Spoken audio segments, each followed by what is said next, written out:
Hello everyone, study today with Viplav YouTube channel में स्वागत है। आज हम डिस्कस करेंगे जेसीईआरटी द्वारा जारी किए गए सेकंड टर्मिनल एग्जामिनेशन 2021-22 के मॉडल क्वेश्चन पेपर सेट 1 को डिस्कस करेंगे। क्लास 10 सब्जेक्ट साइंस से रिलेटेड है। यहाँ पर फुल मार्क 40 आपको देखने को मिलेगा। टोटल नंबर ऑफ क्वेश्चन देखने को मिलेगा 19। याद रखिएगा, टाइम मिलेगा 1 घंटा 30 मिनट। तो जनरल इंस्ट्रक्शन को देख लेते हैं। देखिए, जनरल इंस्ट्रक्शन में लिखा हुआ है, परीक्षार्थी यथासंभव अपने शब्दों में उत्तर दे। फिर नेक्स्ट देखिए, टोटल नंबर ऑफ क्वेश्चन आपको देखने को मिलेगा 19 देखने को मिलेगा। ठीक है, फिर देखिए प्रश्न 1 से प्रश्न 7 तक अति लघु उत्तर प्रश्न है। इनमें किन्हीं 5 प्रश्नों के उत्तर अधिकतम एक वाक्य में दीजिए। 1 से 7 तक प्रश्न आपको देखने को मिलेगा अति लघु उत्तरीय प्रश्न। आपको यहाँ पर किन्हीं 5 प्रश्नों का उत्तर देना है। ठीक है, सेक्शन ए में, और एक वाक्य में अधिकतम देना है, और प्रत्येक प्रश्न पर 2 अंक निर्धारित है। फिर नेक्स्ट देखिए सेक्शन बी में देखिए 8 से प्रश्न 14 तक लघु उत्तरीय प्रश्न है। इनमें किन्हीं 5 प्रश्नों का उत्तर आपको देना है, अधिकतम 50 शब्दों में देना है, और प्रत्येक प्रश्न का मान 3 अंक निर्धारित है। फिर सेक्शन सी में दीर्घ उत्तरीय प्रश्न मिलेगा आपको। प्रश्न संख्या 15 से प्रश्न 19 सेक्शन सी, ठीक है, दीर्घ उत्तरीय प्रश्न है। किन्हीं 3 प्रश्नों के उत्तर अधिकतम 100 शब्दों में दीजिए, और प्रत्येक प्रश्न का मान 5 अंक निर्धारित है। तो चलिए वीडियो को शुरू करते हैं। सेक्शन ए को डिस्कस करते हैं। सेक्शन ए में 1 से 7 तक प्रश्न है। 1 से 7 तक अति लघु उत्तरीय प्रश्न है। किन्हीं 5 प्रश्नों का उत्तर देना है, अधिकतम एक वाक्य में देना है, और प्रत्येक प्रश्न पर 2 अंक निर्धारित है। सेक्शन ए है, देख लीजिए, सेक्शन ए है। ठीक है, यहां पर 7 क्वेश्चन देखने को मिलेगा। किन्हीं 5 प्रश्नों का उत्तर देना है। देखिए क्वेश्चन को देख लीजिए। विद्युत आवेश का एसआई मात्रक लिखिए।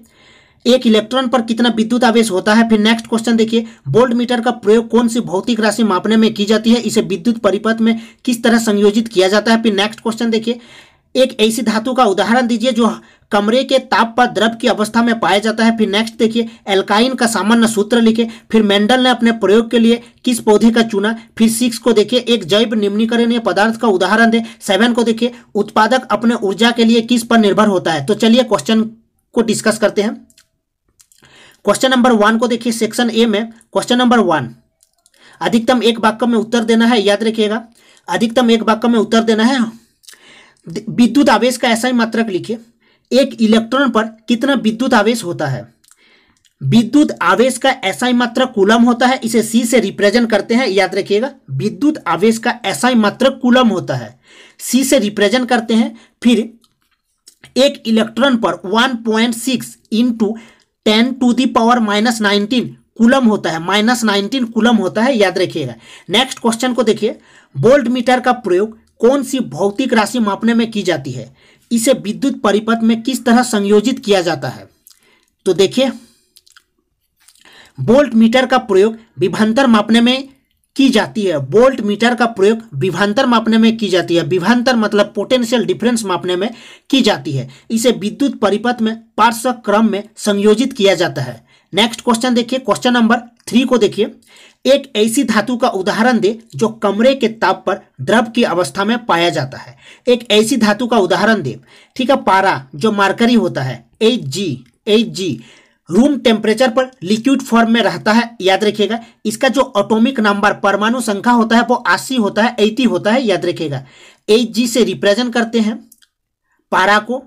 फिर नेक्स्ट देखिए, क्वेश्चन नंबर 4, एल्काइन का सामान्य सूत्र लिखे। एल्काइन का सामान्य सूत्र लिखे Cn, एल्काइन का सामान्य सूत्र CnH2n-2। याद रखिएगा, एल्काइन का सामान्य सूत्र CnH2n-2। नेक्स्ट को देखिए, क्वेश्चन नंबर 5, मेंडल ने अपने प्रयोग के लिए किस पौधे को चुना। सभी को पता है, मटर के पौधे को चुना मेंडल ने अपने प्रयोग के लिए। नेक्स्ट देखिए, क्वेश्चन नंबर 6, एक जैव निम्नीकरणीय पदार्थ का उदाहरण दे। उदाहरण क्या होगा, एक जैव निम्नीकरणीय पदार्थ, मल मूत्र और गोबर जैव निम्नीकरणीय पदार्थ का उदाहरण है। 7 को देखिए, उत्पादक अपने ऊर्जा के लिए किस पर निर्भर होते हैं। उत्पादक अपने ऊर्जा के लिए किस पर निर्भर होते हैं। सूर्य का प्रकाश, जल और CO2 पर। उत्पादक जैसे घास हो गया, ठीक है, पौधे सूर्य का प्रकाश, जल और CO2 पर निर्भर होते हैं। सेक्शन बी को डिस्कस करते हैं। सेक्शन बी में 8 से 14 तक प्रश्न है। किन्हीं 5 प्रश्नों का उत्तर देना है, अधिकतम 50 शब्दों में देना है। याद रखिएगा प्रत्येक प्रश्न पर 3 अंक निर्धारित है। 8 से 14 तक 50 शब्दों में आपको अधिकतम 50 शब्दों में उत्तर देना है। किन्हीं 5 प्रश्नों का उत्तर देना है, अधिकतम 50 शब्दों में देना है और प्रत्येक प्रश्न पर 3 अंक निर्धारित है। तो चलिए डिस्कस करते हैं। क्वेश्चन नंबर 8 को देखिए। 1 एम्पियर की परिभाषा लिखिए। किसी परिपथ में धारा की गणना करें। धारा की गणना करें मतलब I इक्वल टू क्या होता है, Q अपन T होता है। याद रखिएगा I equal to Q upon T। इस फॉर्मूला को याद रखना। यदि 500C मतलब Q बराबर 500C दिया हुआ है, कूलम आवेश दिया गया है आप, और 10 मिनट में टाइम दिया हुआ है 10 मिनट। आपको 10 मिनट को आपको सेकंड में परिवर्तित करना है, क्योंकि 1 एम्पियर बराबर 1 कूलम अपन 1 सेकंड होता है। याद रखिएगा इससे होकर गुजरता है। ठीक है, तो चलिए डिस्कस करते हैं। देखिए 1 एम्पियर बराबर 1 एम्पियर क्या होता है, याद रखिएगा यदि परिपथ में एक परिपथ है किसी बिंदु से, ठीक है, किसी बिंदु से प्रति सेकंड मतलब प्रति सेकंड पर सेकंड 1 कूलम आवेश संचारित हो रहा है, तो उस धारा को 1 एम्पियर कहते हैं। 1 एम्पियर बराबर याद रखिएगा 1 एम्पियर बराबर क्या होता है, 1 कूलम अपन 1 सेकंड मतलब 1 सेकंड पर कितना कूलम संचारित हो रहा है। याद रखिएगा, तो इस फॉर्मूला को याद रखिएगा। देखिए 500C मतलब Q बराबर दिया हुआ है, Q मतलब आवेश होता है, 500C दिया हुआ है और T 10 मिनट दिया हुआ है। इस 10 मिनट को आपको परिवर्तित करना है सेकंड में। याद रखिएगा और फॉर्मूला को पुट कर देना है, तो आंसर निकल जाएगा। नेक्स्ट को देखिए। नेक्स्ट क्वेश्चन नंबर 9 को देखिए। क्वेश्चन नंबर 9 में लिखा हुआ है निम्नलिखित को स्पष्ट करें। ए को देखिए। किसी तार का प्रतिरोध उसके अनुप्रस्थ काट के क्षेत्रफल में परिवर्तन के साथ किस प्रकार परिवर्तित होता है। किसी तार का प्रतिरोध रेजिस्टेंस का ऐसा यूनिट क्या होता है, ओम होता है। याद रखिएगा, तो किसी तार का प्रतिरोध उसके अनुप्रस्थ काट के क्षेत्रफल में परिवर्तन के साथ किस प्रकार परिवर्तित होता है, मतलब अनुप्रस्थ काट के क्षेत्रफल में अगर परिवर्तित होता है तो तार का प्रतिरोध में किस तरह से परिवर्तन होता है। तो देखिए अनुप्रस्थ परिच्छेद के क्षेत्रफल के बढ़ने पर तार का प्रतिरोध घटता है। याद रखिएगा, तथा परिच्छेद के क्षेत्रफल के घटने पर तार का प्रतिरोध बढ़ता है। फलतः मोटे तार का प्रतिरोध कम तथा पतले तार का प्रतिरोध अधिक होता है। याद रखिएगा, मोटे तार का प्रतिरोध कम होता है तथा पतले तार का प्रतिरोध अधिक होता है, अर्थात R इनवर्सली प्रोपोर्शनल होता है, डायरेक्टली नहीं, इनवर्सली प्रोपोर्शन 1/एम्पियर के। याद रखिएगा R रेजिस्टेंस होता है। ठीक है, इसको याद रखिएगा। फिर नेक्स्ट बी को देखिए। नेक्स्ट बी में लिखा हुआ है किसी चालक का प्रतिरोध किन कारकों पर निर्भर करता है। किसी चालक का प्रतिरोध निम्नलिखित बातों पर निर्भर करता है। चालक की लंबाई पर, कितना लंबा है चालक, ठीक है, मान लीजिए तार कितना लंबा है, उससे उसके अनुप्रस्थ काट के क्षेत्रफल पर निर्भर करता है। उसके पदार्थ की प्रकृति पर, आयरन है, तांबा है, किस पर, ठीक है, उसके पदार्थ की प्रकृति पर, उसके नेचर पर। नेक्स्ट क्वेश्चन को देखते हैं। क्वेश्चन नंबर 10 को देखिए। क्वेश्चन नंबर 10 को देखिए। विद्युत टोस्टरों तथा विद्युत स्तरियों के तापन अवयव शुद्ध धातु के ना बनाकर, ठीक है, मेटल से ना बनाकर किसी मिश्र धातु के क्यों बनाए जाते हैं। मिश्र धातु से क्यों बनाए जाते हैं, मतलब एक धातु मिलकर मिश्र धातु बनाते हैं। ठीक है, जैसे ब्रास पीतल हो गया। याद रखिएगा, जैसे ब्रास हो गया, पीतल मतलब पीतल हो गया, तांबा हो गया, ठीक है, बेल मेटल हो गया जो घंटी बजता है। तो देखिए मिश्र धातुओं की प्रतिरोधकता शुद्ध धातुओं की अपेक्षा अधिक होती है। याद रखिएगा, मिश्र धातुओं की जो प्रतिरोधकता होता है शुद्ध धातुओं की अपेक्षा अधिक होता है। ओम मीटर प्रतिरोधकता का ऐसा यूनिट क्या होता है, ओम मीटर होता है, ओम मीटर। याद रखिएगा, और इनका गलनांक अत्यधिक उच्च होता है। जो गलनांक होता है अत्यधिक उच्च होता है। ताप में परिवर्तन से प्रतिरोधकता में परिवर्तन की दर अपेक्षाकृत कम होती है, अतः उच्च ताप पर इनका शीघ्र ही ऑक्सीकरण नहीं होता। इस कारण इनका उपयोग इस्त्री, टोस्टर आदि सामान्य विद्युत तापन युक्तियों में होता है। याद रखिएगा। फिर नेक्स्ट देखिए, क्वेश्चन नंबर 11 को देखिए। 3 पर्यावरण हितैषी अभ्यास लिखिए। 3 पर्यावरण मतलब जैसे आप पर्यावरण का मित्र हो तो 3 उदाहरण दीजिए। ठीक है, प्लास्टिक के स्थान पर जूट बैग का उपयोग करना, प्लास्टिक के स्थान पर जूट बैग का उपयोग करना, क्योंकि प्लास्टिक मिट्टी में बहुत समय तक रहता है, उसका अपघटन नहीं होता है। ठीक है। प्रदूषण नियंत्रण हो गया, प्रदूषण को नियंत्रण करना, बैलेंस करना। रासायनिक उर्वरक का कम प्रयोग करना, रासायनिक उर्वरक का कम प्रयोग करना, खाद का प्रयोग करना, गोबर का प्रयोग करना। ठीक है। क्वेश्चन नंबर 12 को देखिए, समजात अंग से आप क्या समझते हैं, उदाहरण दे। समजात अंग से आप क्या समझते हैं? समजात अंग क्या है? दो या दो से अधिक जीवधारियों के ऐसे अंग जो उत्पत्ति के आधार पर समान होते हैं परंतु कार्य के आधार पर भिन्न होते हैं, समजात अंग कहते हैं। मतलब उत्पत्ति के आधार पर समान होते हैं, उत्पत्ति, लेकिन कार्य अलग होता है। जैसे मनुष्य के हाथ और पक्षी के डैन उत्पत्ति के आधार पर सेम है लेकिन कार्य अलग है। नेक्स्ट देखिए, क्वेश्चन नंबर 13 को देखिए, पारितंत्र में अपमार्जकों की क्या भूमिका है?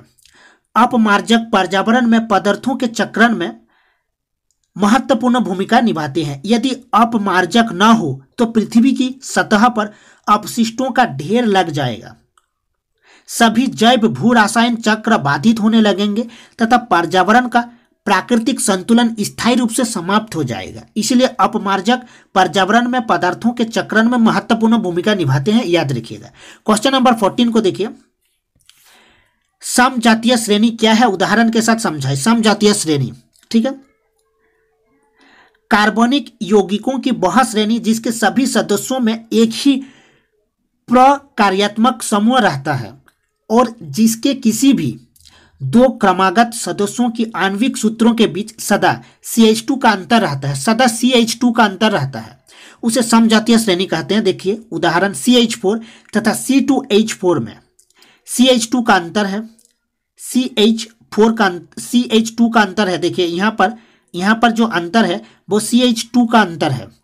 फिर देखिए नेक्स्ट, CH3OH तथा C2H5OH में प्रकार्यात्मक समूह OH एवं अंतर CH2 है। सेक्शन सी को देखिए, सेक्शन सी में 15 से 19 तक प्रश्न दीर्घोत्तरीय प्रश्न है। किन्हीं 3 प्रश्नों का उत्तर अधिकतम 100 शब्दों में देना है और प्रत्येक प्रश्न पर 5 अंक निर्धारित है। तो चलिए डिस्कस करते हैं। 3 प्रश्नों का उत्तर अधिकतम 100 शब्दों में देना है। क्वेश्चन नंबर 15 को देखिए, श्रेणी क्रम संयोजन को परिभाषित करें। श्रेणी क्रम R इक्वल टू क्या होता है? R1, R2, R3 होता है। तो श्रेणी क्रम संयोजन को परिभाषित करें। एक विद्युत परिपथ में 3 प्रतिरोधक जिनके प्रतिरोध क्रमश R1, R2 तथा R3 है को श्रेणी क्रम में जोड़ा गया है। विद्युत परिपथ का तुल्य प्रतिरोधक के लिए व्यंजक प्राप्त करें। विद्युत परिपथ का तुल्य प्रतिरोध के लिए व्यंजक प्राप्त करें। तो चलिए डिस्कस करते हैं। जब पहले प्रतिरोध का, इस डायग्राम को देखिए, जब पहले प्रतिरोध का दूसरा छोर दूसरे के पहले छोर से तथा दूसरे का दूसरा छोर तीसरे के पहले छोर से जोड़ा जाता है तो इस प्रकार के संयोजन को श्रेणी क्रम संयोजन कहते हैं। R इक्वल टू क्या होता है? R1 plus R2 plus R3, R4, R5 ऐसे होता है। ठीक है, तो डायग्राम को देख लीजिए। ठीक है, प्रतिरोध का श्रेणी क्रम समूह ये है श्रेणी क्रम। देखिए, माना 3 प्रतिरोधक R1, R2 और R3 को श्रेणी क्रम में जोड़ा गया। इनके बीच विभवांतर V1, V2, V3, विभवांतर वोल्ट होता है ऐसा यूनिट, V1, V2, V3 तथा इनसे धारा I प्रवाहित होता है। और इसको भी याद रखिएगा, V इक्वल टू IR होता है। V इक्वल टू क्या होता है? IR होता है। इस फॉर्मूला को याद रखिएगा, ठीक है, बहुत काम आता है।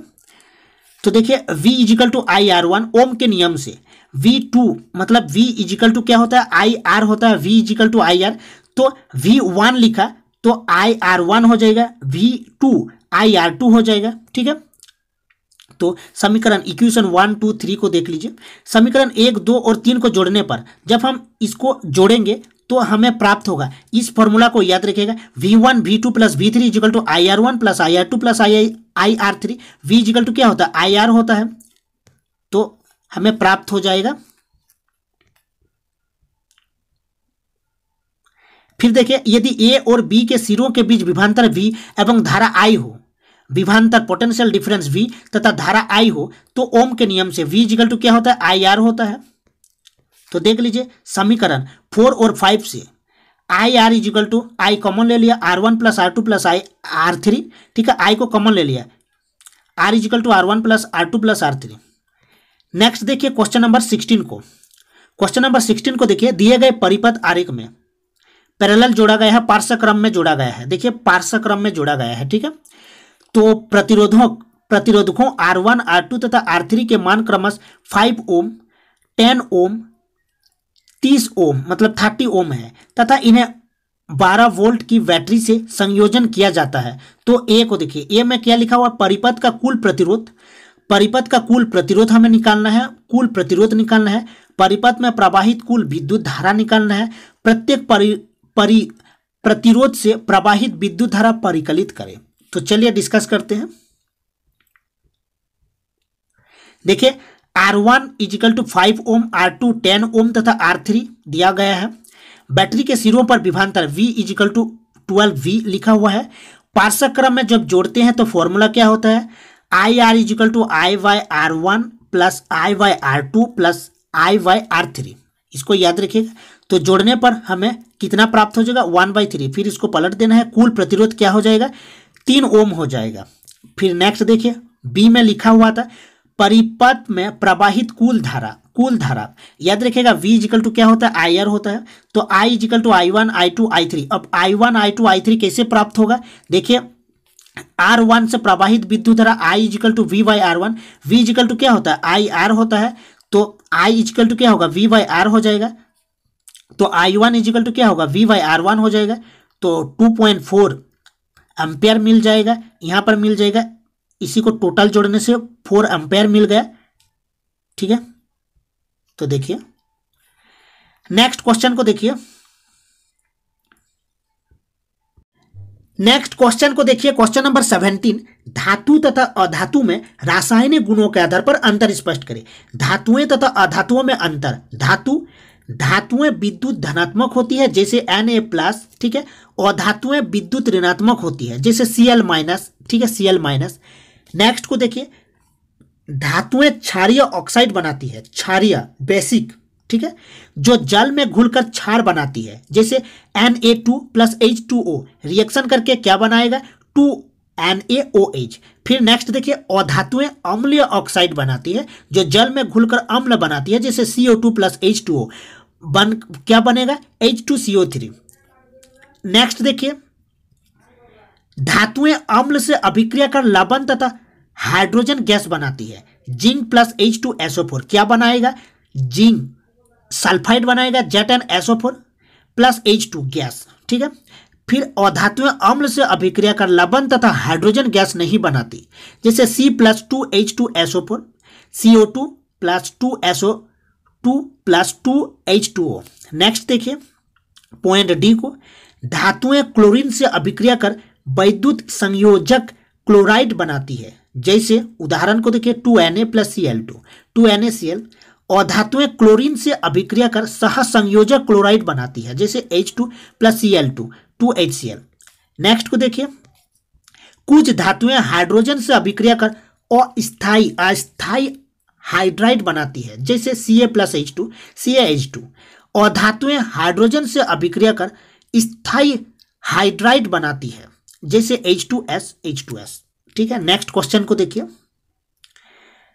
नेक्स्ट क्वेश्चन देखिए, पोषी स्तर क्या है, एक आहार श्रृंखला का उदाहरण दे तथा इससे विभिन्न पोषी स्तर बताएं। पोषी स्तर किसी आहार श्रृंखला के विभिन्न चरणों या स्तरों को पोषी स्तर कहते हैं। किसी आहार श्रृंखला के विभिन्न चरणों या स्तरों को पोषी स्तर कहते हैं। आहार श्रृंखला का उदाहरण घास, हिरण, शेर। जैसे घास को हिरण खाएगा, फिर हिरण को शेर खाएगा, ठीक है, पोषी स्तर है। इस आहार श्रृंखला में विभिन्न पोषी स्तर निम्नलिखित है। प्रथम पोषी स्तर घास है, यह उत्पादक है, इसको फोटोसिंथेसिस प्रकाश संश्लेषण CO2 चाहिए, ठीक है। द्वितीय पोषी स्तर हिरण है, यह प्रथम उपभोक्ता है, इसे शाकाहारी भी कहते हैं। ये घास को खाएगा, ठीक है, हिरण घास को खाएगा। फिर नेक्स्ट देखिए, तृतीय पोषी स्तर शेर है, यह उच्च मांसाहारी है क्योंकि शेर हिरण को खाएगा। शेर हिरण पर डिपेंड होगा, हिरण घास पर डिपेंड होगा, ठीक है। नेक्स्ट क्वेश्चन नंबर 19 को देखिए। प्रभावी लक्षण से आप क्या समझते हैं? संकरण के पश्चात प्रथम पीढ़ी में जो लक्षण दिखाई देते हैं उसे प्रभावी लक्षण कहते हैं। बी को देखिए, मेंडल के प्रयोग द्वारा कैसे पता चले कैसे पता चला कि लक्षण प्रभावी अथवा अप्रभावी होते हैं, समझाए।